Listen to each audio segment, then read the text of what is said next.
we are going to ensure that a Congress-led India alliance government is in place in India, which cares for the people.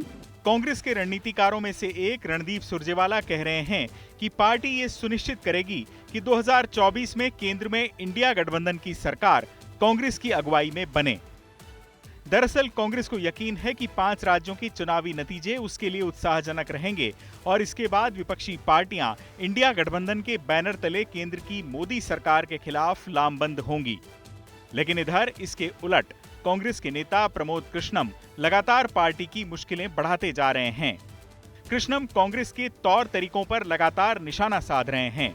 उन्होंने कहा है कि कांग्रेस हिंदू विरोधी party नहीं है, लेकिन कांग्रेस में कुछ लोग हैं जिन्हें भगवान राम के नाम से भी नफरत है। वही पार्टी नेतृत्व को भ्रमित करते रहते हैं। उन्होंने कहा कि राहुल गांधी अदानी के खिलाफ बयान देते हैं, लेकिन कांग्रेस के मुख्यमंत्री अदानी की गोद में बैठे हैं। दोबारा अपनी बात को दोहराना चाहता हूं, कांग्रेस राम विरोधी नहीं है, कांग्रेस हिंदू विरोधी नहीं है, लेकिन कांग्रेस में कुछ नेता हैं जो राम से चिढ़ते हैं, राम के नाम से नफरत करते हैं। उनके पापों की सजा कांग्रेस भुगत रही है। ये राहुल गांधी की तपस्या में पलीता लगाने का काम कर रहे हैं। ये प्रियंका गांधी की मेहनत को बर्बाद कर रहे हैं।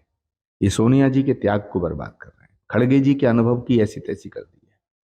ये कुछ नेता हैं, एक कांग्रेस में कोटरी है, वो कुंडली मार के बैठी है, वो गलत फैसले कराती है, नेतृत्व को भ्रमित करती है।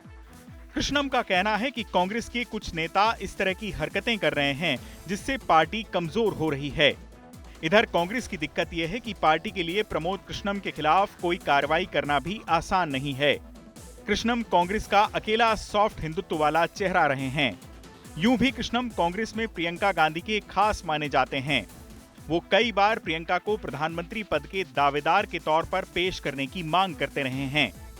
कृष्णम कांग्रेस के अकेले ऐसे नेता हैं जो हिंदू आस्था के प्रतीकों के खिलाफ दिए जाने वाले बयानों के मुखर विरोधी रहे हैं। बुधवार को कृष्णम समाजवादी पार्टी के स्वामी प्रसाद मौर्य पर भी जमकर बरसे। मौर्य ने अयोध्या में राम मंदिर की प्राण प्रतिष्ठा के कार्यक्रम पर सवाल उठाए थे। इसके जवाब में कृष्णम ने एसपी को जिन्नातों से घिरी पार्टी बताया और मौर्य को जिन्नातों का सरदार बता डाला। कृष्णम ने अखिलेश यादव को भी सलाह दी है कि वो अयोध्या जाकर सरयू नदी में स्नान करें और रामलला के दर्शन करें। नित्य प्रति लोग उसकी पूजा कर रहे हैं, उसमें प्राण प्रतिष्ठा करने की क्या आवश्यकता है? अगर सही मायने में प्राण प्रतिष्ठा इतना महत्वपूर्ण है तो हम उन प्राण प्रतिष्ठा करने वालों को सलाह देते हैं कि अपने परिवार में, उनके परिवार में यदि कोई मौत हो जाती है तो उसके उस मुर्दे के अंदर प्राण प्रतिष्ठा करें, जिससे वो जिंदा होकर के उनके परिवार का सदस्य बन सके। समाजवादी पार्टी कुछ जिन्नात से घिर चुकी है और स्वामी प्रसाद मौर्य जी जो हैं वो इन जिन्नातों के सरदार हैं।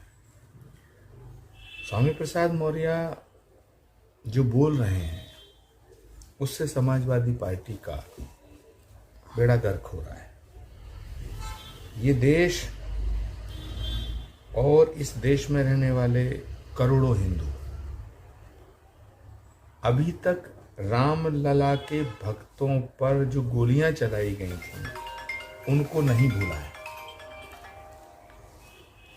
उस जख्म के बाद एक नया जख्म देने की तैयारी हो गई है। कृष्णम के इन्हीं बयानों के कारण ये कयास भी लगाए जाते रहे हैं कि वो बीजेपी में जाने वाले हैं। इन सियासी कयासों को तब और बल मिला जब कृष्णम पिछले दिनों ओपी राजभर के साथ देखे गए। हालांकि इस बारे में पूछे जाने पर कृष्णम बताते हैं कि कांग्रेस में रहने का ये मतलब नहीं कि सच को सच न कहा जाए। वो लगातार ये आरोप लगाते हैं कि कांग्रेस महात्मा गांधी के विचारों की पार्टी है, लेकिन कुछ लोग पार्टी को कार्ल मार्क्स के रास्ते पर ले जाना चाहते हैं। दरअसल पिछले दिनों प्रमोद कृष्णम को आने वाले चुनाव के लिए खड़गे की कोर टीम में जगह नहीं मिल पाई थी। टीम में जगह नहीं मिलने पर भी वो भड़के और कहा कि कांग्रेस के बड़े पदों पर अब भारत तेरे टुकड़े होंगे कहने वाले लोग काबिज हैं। यानी कृष्णम लगातार कांग्रेस की रीति नीति पर सवाल उठाते रहे हैं। ऐसे में अब ये देखना दिलचस्प होगा कि कृष्णम के इन तमाम बयानों के बाद कांग्रेस आलाकमान उनको लेकर क्या नीति अपनाता है। चुनाव आज तक।